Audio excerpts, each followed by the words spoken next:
Hi, this is Ken White, lead pastor at Forest Park Covenant Church, and I'm here with Leah Baldwin and Koryn Holman.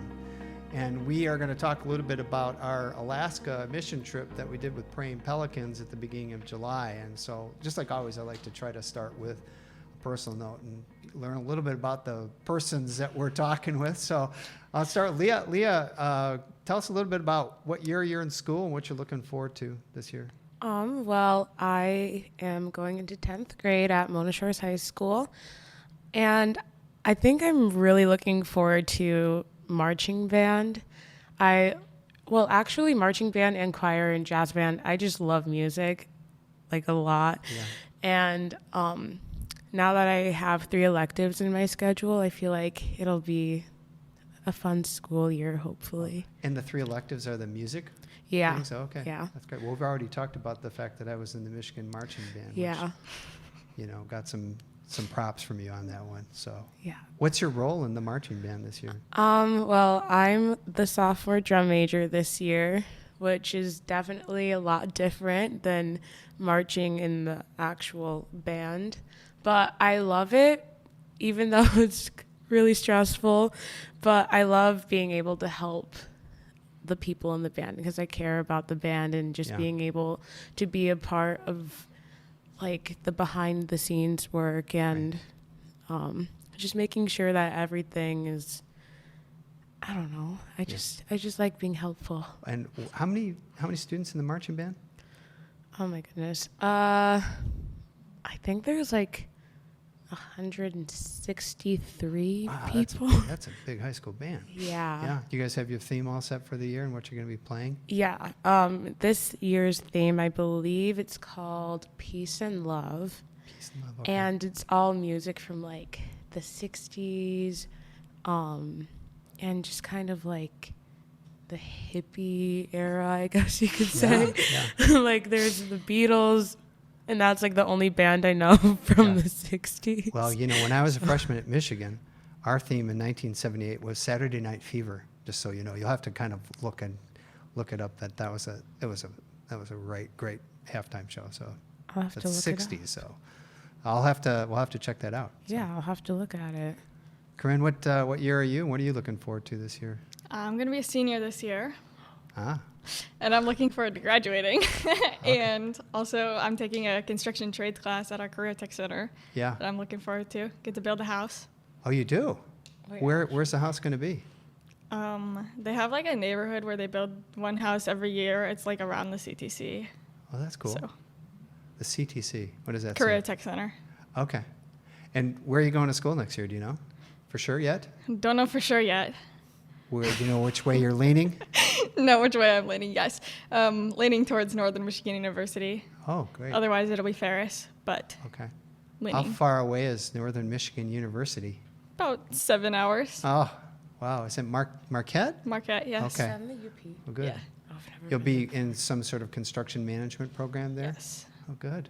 Good. Well, we're all together in Alaska, so we did some construction, sort of. We did some painting and things like that. But I'd like to ask you guys a little bit about our experience at Alaska. And one is just like, what was your general impression of Alaska to begin with? And Leah, what did you think about Alaska when you first got there? I guess before we even got to Alaska, I always viewed Alaska as like just snow. No one lives there. Like, who lives in Alaska? I don't know. Like, but then once we got there, it was such a shock to me to see how, not that there were like a lot of people, but how close everyone was with each other, because I thought that everyone that lives in Alaska just lives in the middle of nowhere and is like by themselves for the most part. But they had like little communities, which I thought was kind of cool, where everyone knew everyone. So Yeah. How was your first impressions of Alaska? It's beautiful. Yeah. I thought it was going to be snowy. And Yeah. I mean, not in the summer, obviously, but like the mountains everywhere. Yeah. I was like, whoa. Yeah, was it the first day we drove down the Turnagain Arm? Remember that? Mm-hmm. And we walked out onto it's sort of like an inlet of water from the Pacific Ocean. That was really, I just was really amazed at how beautiful Alaska was, every which way you looked. So, Yeah. did you have like a highlight of Alaska outdoorsness while you were there? Oh, goodness. We saw a moose. I didn't get to see a moose. That was the one thing I wanted to see in Alaska, and I didn't get to see. Saw two. You saw two? Two, yeah. Where How did many you see the other one? When did you see the one? When Josh did the moose call. Yeah, I saw one before that. So, yeah, but they're both on the side of the road, so I don't know how impressive that was. I didn't get to see anything. Yeah, well, I suppose they're everywhere, but. Well, So you saw a apparently moose? not. Anything? I know, apparently not. What else did you like from Alaska? There's so many things. I feel like it's really hard to just pick one. But, goodness, can you go? I'm thinking. I really don't know. The wildlife, you mean? Or what? Or Just the outdoors, the anything. The mountains. The outdoors. and I mean, things the like- mountains were just, wow. But, wow. That's all anyone could ever say. is wow. Yeah, it was interesting because it's along what's called the Chugach Range, and so everywhere you looked was a mountain, which I didn't somehow expect. And all the mountains were really majestic. They weren't just like mounds of dirt. They were like huge mountains. Yeah. So. And the Yeah. glacier was cool. Oh, the Like glacier the is fact so that that's cool. just there. Yeah. And I've got a great picture of you with some mud on your. Oh, it felt so nice actually. Like it felt did. smooth, and What was that? When you put that mud on your cheeks? What was that all about? the lady said that. Wait, what was her name? Chelsea. Chelsea told us that it was really good for your skin, and I was like, oh, well, I'll try it because I do face masks at home, and so I put it on my face, and it felt amazing, Yeah. and yeah, it just felt nice and tingly. Like, Yeah, it just yeah. kind of. Yeah, now I remember that. That's why I didn't put it on, because I was like, there's no hope for my skin. I'm just going to move on from that. So. It was just a really wonderful place to be in a lot of ways. And we were involved in ministry most of the days, every day. And I thought it might be helpful for us to just sort of talk a little bit about what were some of the ministries that we were involved in. So, Koryn, why don't you start with, like, what were some of the ministries that you were involved in during the week? Well, I went to a women's shelter 2 days of the week, and just built relationships with some of the women there. And I helped out at the church we partnered with doing projects, and went to Beans Cafe and did meals for homeless shelter, or for homeless people. Yes. Or people in need. And then there was a medical center, which I didn't go to, I didn't but either. some people went there. Yeah, I didn't go to that either. So, how about you, Leah? What were some of the ministries you got involved in? I really only went to 2 of the ministries. The women's shelter, was it called Hope Center? Yes, Hope Center. Yeah, Hope Yes. Center, and then Beans Cafe, which, not gonna lie, the first day when we got there, I was a little skeptical of it because it was inside of an old club, which was an interesting setup, but I ended up having a lot of fun, and being able to cook and learn new things and meet new people was a lot of fun. Yeah. Well, the Beans Cafe was really interesting because it was an operating nightclub all the way just before COVID. Mm-hmm. Did you walk around inside of Oh it yeah, at all? I did. And you see these signs about masking, and so they had basically handed this over to Beans Cafe, which was only using the kitchen Yeah. and what was a bar area, right? Yeah. Mhm. Yeah. And it was very unorganized. Yeah. Is that a fair thing to say? Yeah, it was. I don't know how else to describe it. Like, I walked around just to see, and everything looked like, I don't know. There was glass everywhere, and it didn't seem like the most ideal place for an organization like Beans Cafe to be running out of. But yet again, I feel like that's what's great about it, because even in the conditions that they had, like, they were still willing to serve other people and Right. work for people Yeah. and help them. Yeah. What did you get to do at Beans Cafe? I took salad out of bags, like the personal, like the family size bags of salad, and put them in this giant food trash can. It wasn't actually a trash can, but that's just what it looked like. Yeah. And As a big they weren't container. using it for trash; they were using it for food. Yeah. And then they portioned it out to different individual meals. Yes. And I cut up chicken, grilled chicken, cut up lots of grilled chicken, and scooped oatmeal. Yeah. Oh. Yeah. I made that. Got a little burnt. What about you? What did you do at Beans Cafe? Well, Ava, Cisco, and I made oatmeal, and I just remember it was almost like a bathtub, not like an actual bathtub, but it was as big as a bathtub, and there was just a bunch of water in there, and Chef Tim, which we love Chef Tim, he's amazing, he had us pour all of the oats in there and then just wait for it to thicken up, and then he gave us a paddle. Yeah. Yeah. It's almost the size of an oar or something. Yeah, like a big paddle, and we were supposed to just stab it and mix it around. And then I also did the same thing with taco meat, Yeah. and that was I fun. did that with spaghetti. Yeah. Yeah. It makes me maybe not want to ever eat spaghetti again. I But, know. but it was amazing how many meals they're making. They're Yeah. making thousands of meals each day for Yeah. people, and that was really interesting. And you're talking about Chef Tim. He was helping me too. But what struck you about him, kind of as a atypical Alaskan? I mean, Chef Tim he always seemed to be, I don't want to say happy. He always was super joyful. And Energetic. Yeah, I was thinking about this earlier today, where I feel like happy is a feeling, but joyful is a state of mind. And so I feel like even if he wasn't having the best day ever, he was still joyful and always singing. And he just always brightened up the room, and he was a lot of fun to be around. Yeah. Yeah. Yeah, so I like Chef Tim. He's cool.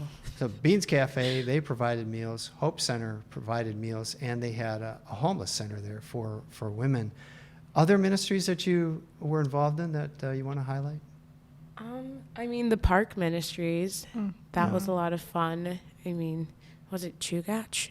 Is that how you pronounce it? Chugach Covenant Church. Chugach Covenant. That's a mouthful. The C3. C3. C3, C3.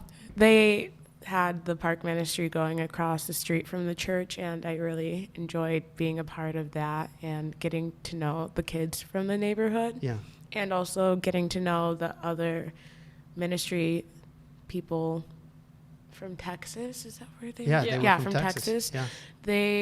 They were awesome, and I really enjoyed being able to play with the kids or do chalk or just have fun at the park, even Yeah. if it was raining. Yeah. It's fun. Yeah. Yeah. How about you? Was there anything else that you would highlight ministry-wise? Well, the park ministry, as Yeah. she said, and just partnering with C3 and being able to help them with any projects they needed, because they're a house church. So just the projects around the house or the church or whatever you want to call it, and organizing the shed, building a shelf, Yeah. putting up pictures, Painting the driveway. painting the driveway. Yeah. Yeah. We also did work on their next door neighbor's fence and helped them because they're literally a house and they have neighbors all around them. And our first Sunday, we had worship in their driveway. In fact, you helped lead music, Oh, yeah, I did. which was awesome. Yeah. You did a great job. Thank you. Yeah. Sometimes I forget about it because I feel like we didn't really go to Alaska. Yeah, It doesn't seems even so feel long real. ago. It seems so long ago, but I know we did. Yeah. And It's a month ago. it was. Is this your first, let me ask this, is this your first mission experience with a group of people? Yes. Yeah. Yeah. So what did that feel like to you, going somewhere with a group of people? Most of them are students your age, and then there were 6 adults that went with you, too. I mean, there are some students who were adults, too. So what was that experience like? Well, I mean, the entire time, like on the van ride to the airport, I don't know why, but we were all joking around and saying, "You guys, we're not actually going to Alaska. Like it's a prank. Like we're not going. It's not happening." Like it didn't feel real. Yeah. Nobody thought it was real. Yeah. Like as soon as we got in the plane, you're like, "Just kidding, guys. It's a joke. Like we're going back to Michigan. Like it's not. Like this was a prank." When did it feel real to you that we were actually there? Never. It never never felt real. That's interesting. Yeah, no.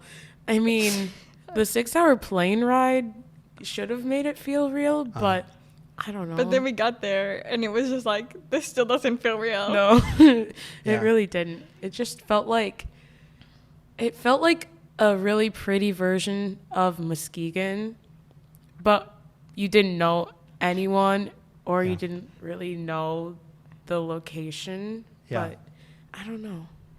Yeah. It just, Well, it had the same feeling as it's in the United States, of course. yeah. So it's not like we're outside of the United States, and everybody that was there spoke English, but there were a number of things that I thought were very unique. One was, we were talking about Pastor Tim, but one of the coworkers in the Beans Cafe was from one of the islands, and had grown up on an island, large island. Really? And his experience of Anchorage was like going to another country. And there, if we had gone out to that island, I think we would have felt it feeling more different. So Anchorage had that feeling of both being the same but also different. Yeah. That was my experience there. It felt like what you're saying. Like, are we really going? Did we really go anywhere different? Yeah. You get out of the airport and it feels like a airport in the United States, because it is, right? Yep. So, was there anything that struck you as being, boy, this is really different? I mean, I guess. Well, do you want to go first? I'll let you go. I don't know, just the mountains. Like, we don't just have giant mountains here. Like, we got some mountains, like, where I've been, but, like, not that big and Yeah. not that, like, just everywhere. Yeah. Like, you look over here and there's mountains. You look over here and there's mountains. Like, what the heck? Yeah, Yeah. that's right.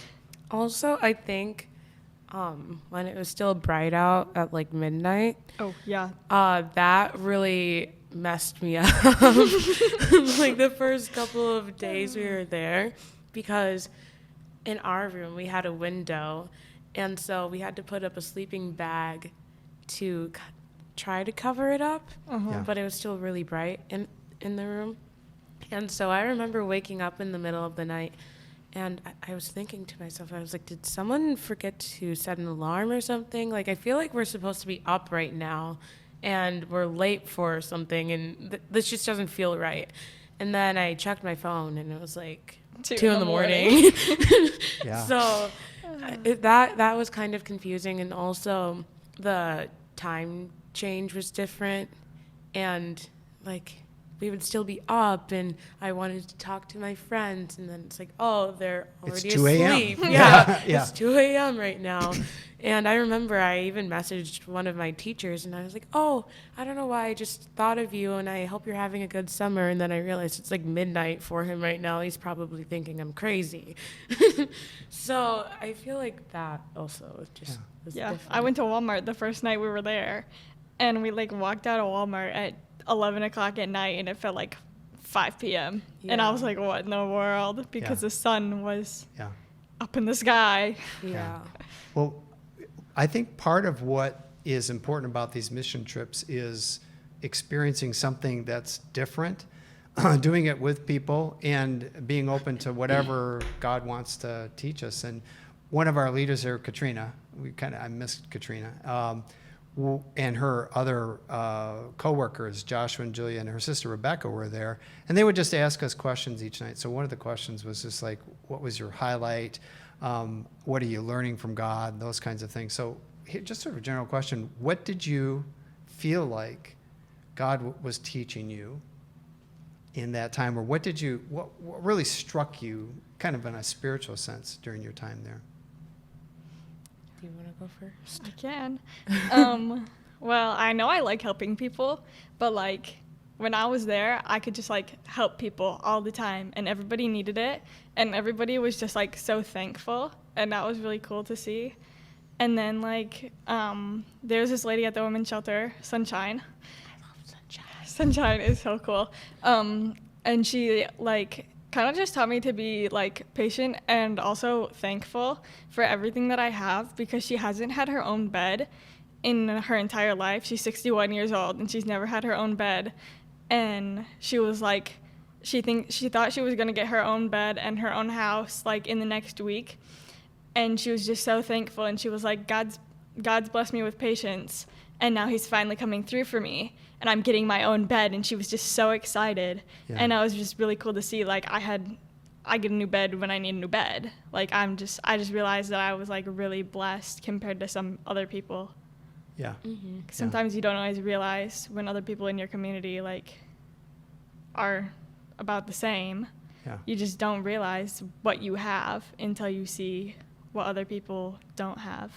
Yeah. Mm-hmm. I feel like one thing I took away from Alaska and what God was trying to really show to me was how I should always be dependent on him, because in Alaska, there are so many people, like the homeless population is very high in Alaska, and just seeing how dependent they are, or a lot of the people are, on a lot of these services like soup kitchens and like different churches that are providing like clothing or just anything for them, like just seeing how dependent people are on God and how God is working through their life, that made me realize that I need to be dependent on God, because I feel like I kind of made God more of a chore.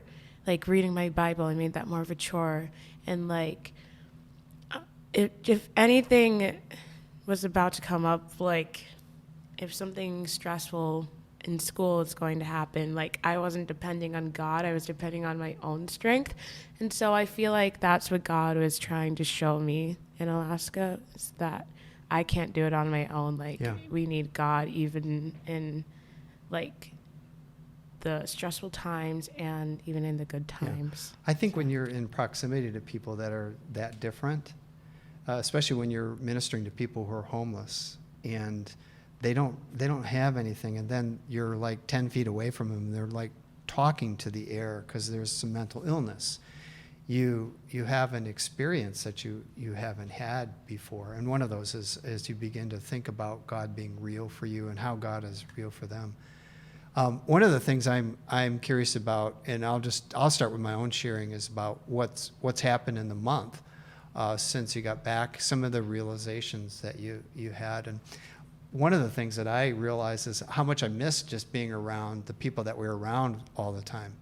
You know, Koryn was just kidding me before we started that I would go off on my own at times, because we were together 24 hours a day for 8 days. And so you have to find some way of making sure you keep your balance. But at the same time, it's really quite incredible to be around a group of people and to feel, a sense of closeness. And, we had a reunion about a week ago, and most everybody was there, and only people that weren't there were people that were out of town or couldn't make it. And that was really, really great. It was really great for me to experience that with the students as we went. And so that's been something I've been just thinking about, what the church means, and that one of the ways the church really expresses itself is people being really close together in intensity and doing things together, and it creates movement inside for me. But I'm curious if you guys have had what you guys have thought in the last month or so since you got back. I guess I've started to shift my thinking into knowing that God is what's important. And I feel like before we went on the trip, I would always seek validation from like other people, and now that doesn't really matter to me anymore. Because what other people think about me is not what God thinks about me necessarily. So I feel like my mindset has changed, and Yeah. I just feel a little different in that way. Well, everybody thinks you're great. I mean, that's what everybody thinks you're great too. And I do understand what you're saying, though. Even though there's a center where you know kind of who you are in Christ, sometimes you can look for other people maybe in ways that you shouldn't. But how about you, Koryn? Anything happen in the last month that you've been thinking about? I know you went on a college visit, but Where to? 2, I went to 3. 3.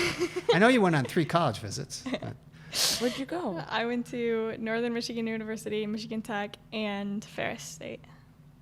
ooh, College. yeah, not College. too far away for you. Let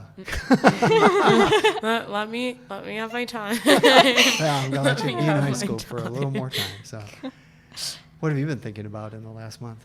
Well, obviously college. And I don't know, I guess like that community that we had in Alaska where everybody was just on the trip, like everybody was just so close, and I got really close to some people, which was really cool. So I like made new friends or like got really good relationships with friends that I weren't as good of relationships with, which is really cool. So like Leah and I pretty close now because we slept together. I mean, not together, but we slept right In next proximity. to each other. Yeah. Yeah. We slept right next to each other for a week. And when you sleep next to somebody for a week, you get real close to them. Yeah, that's it. I know what you're talking about. We were in a room with all the guys together, and sort of like a massive dorm room. But That must have been interesting. it was interesting. Hey, just one last thing. You know, one of the things I really liked was that Katrina would ask us, hey, any shout outs for anybody? So I wonder if there's any shout outs you want to give relative to the Alaska trip, any of your fellow students, any of the leaders, any of the Praying Pelicans people? Goodness. I mean, Josh, I feel like he already gave a shout out to Noah and David, which I thought that was kind of cool. So you're giving a shout out to Josh for giving a shout out to Noah and David? No, because I just, like, I feel like by the end of the trip, everyone was different. You know what I Yeah. mean? Like, Shout out to everyone for being Yeah. like willing to help Yeah. 24/7 whenever somebody needed it. yeah, I think that's what I was trying to get Willing to. and wanting to help. Yeah. Yes. You know, and I think that's right. I think that when I went, I hardly knew anybody. Mm-hmm. And Justin had asked me to take pictures. So I took pictures of the first meeting we had over in the Student Center. And I was just looking at those yesterday. And like Jordan Briseno was sitting next to Amelia Dove, and I didn't know who they were. And so now it's great to know not only who they are, but just to see them and to see you guys do ministry with each other. It's been just a great thing. I will just a shout out to Praying Pelicans. I just as a person who's been on ministry things, I was amazed by their organization, especially Katrina's, and just so positive all the time. They were just as tired as anybody else and working just as hard as anybody else, but they were always, up. So I really appreciated that. Anybody else we need to shout out to? I mean, I feel like the parents and, you and Pastor Justin, I don't know how or why you would go on a trip with a bunch of high schoolers. Yeah, really. And that was definitely, that would take a lot of courage. And it just takes a lot. So Yeah, no, I shout out to you appreciate guys. you saying that. I really wanted to go because I really wanted to be able to do this. Be able to look at students in the eye and just know who they are, not just their names. And it's really hard to do that when the only connection you have is oftentimes just on a Sunday morning for less than a minute. So that was an easy call for me. Just a little bit of taxation on my body. It wasn't that hard. But yeah, thanks for that. We also just shout out to Justin. He's on sabbatical right now, but we're appreciative of him. And shout out to you guys for coming here and sharing with us. So thanks for coming. We'll be praying for Praying Pelicans and praying for you guys as we go into the year. Okay? Thank you. Thank you. Thank you for having us. Yeah.